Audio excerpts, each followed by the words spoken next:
I'm John Van Auken, one of the directors here at the Edgar Cayce Center in Virginia Beach, Virginia, and we're going to take a few minutes to look at the Mayan prophecy of December 21st, 2012 as the end of an age, of the world, of a calendar. We're going to find out. There are two ways to approach this. One is to use the Mayan Long Count Calendar. But the other, which is very interesting, is to use the Aztec sun disk, which has the 5 ages on it. And that's the one we're going to take a look at. I took a picture of this Aztec sun disk and in the museum in Mexico City, and I have it here. This is actually much larger than it appears in this picture. It weighs about 25 tons. Is about 12 feet in diameter, so a normal man would only come up to about halfway the distance of this circle. It's about 3 feet deep.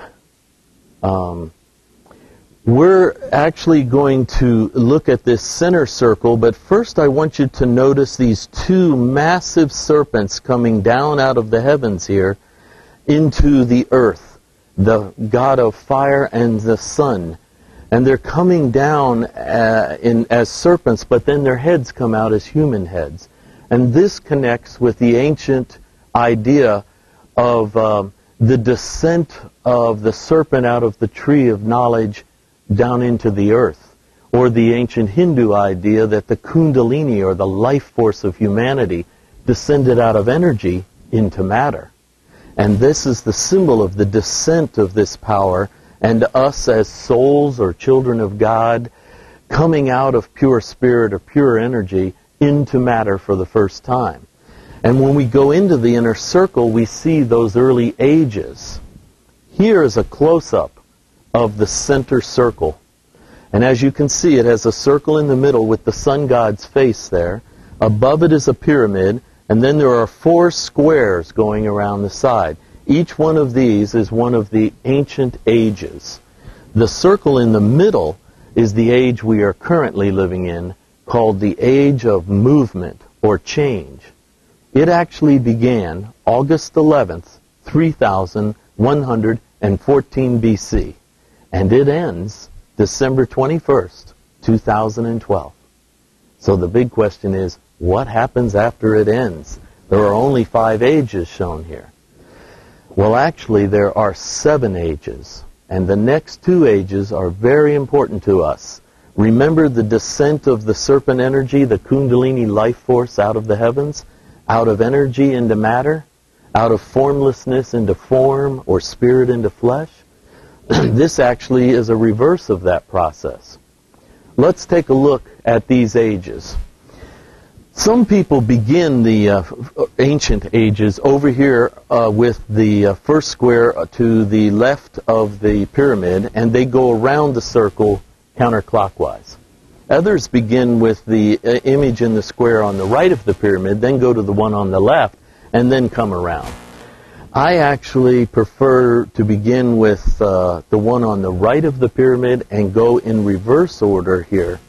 And you'll see that these ages fit very well with the mythology of not only the Mayans, the Egyptians, and other ancient cultures. This square here has a stylized jaguar in it, and it's called the Jaguar Sun, or the Age of the Jaguar. It was an ancient age in which we were quite powerful, quite sophisticated, but we were not really physically incarnate beings. We were more like spirits, or godlings, as the Egyptians called us. We were more like energy and spirit. As you move down, you move into the age of water. This was the jaguar was the age of earth, and now we're moving into the age of water, and the age of the fish. The idea here is that as the children of God descended from the heavens, they got lost and could not see the horizon from which they had come or to which they were headed. And so the Aztecs say that the great god Quetzalcoatl, the plumed serpent or the winged serpent, descended and created a firmament so that the children could find their way. This is very similar to the story in the book of Genesis in the Bible. Then we come to the next age, the age of fire. And in this age, there was an attempt to make a physical body that was ideal for the children of God, the sons and daughters of the Creator, to use while in the earth world. And the Mayans called this the blue maize body, maize after corn. And the blue maize people were perfect in every way, and it allowed the godlings to incarnate in physical form. However, the children brought many little jealousies and weaknesses and vices with them that they stumbled over and eventually lost their way even then. And that age ended, and the Mayans and Aztecs called it the age of fiery rain, because it ended with volcanic explosions, meteors from heaven, one of which created the Carolina Bays that are so well known all through the southeast of North America, over the Caribbean islands, and created the Puerto Rican Trench. Some believe that destroyed Atlantis.